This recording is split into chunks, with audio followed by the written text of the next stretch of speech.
Today, fire crews from federal, state, and local agencies brushing up on their skills ahead of wildfire season. But among these veterans preparing are rookies looking to become first responders when these wildfires spark. And obviously, not a practice to make this happen. Make sure you do it well. So 12 News journalist Rachel Cole joins us in studio. This had to be interesting, Rachel. Yes, a super cool shoot to be on. A lot of training, an annual training, in fact, and great to see dozens of students taking part in the fire program long before they even graduate high school. And they're alongside those seasoned professionals preparing to protect our property. Take a look.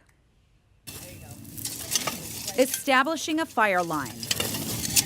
This field of work is really interesting to me. Just one of several skills students like senior Mason Toomey are learning. I have family members that do this, and I look up to them a lot, so I want to be like them. Preparing for one of the toughest jobs in Arizona, wildland firefighter.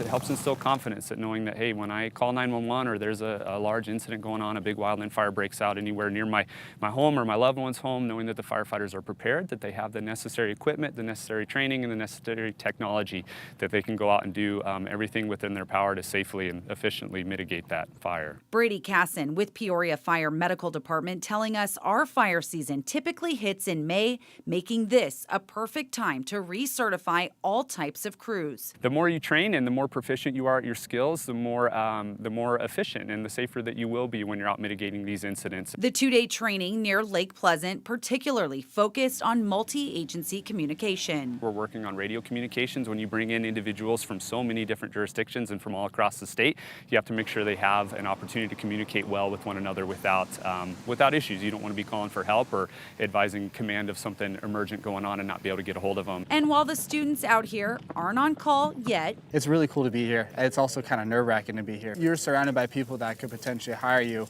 in the near future. So I mean, you always have to be on the lookout and be ready. they're training to one day be ready to protect our lands and our lives. And I want to be able to help out as much as possible.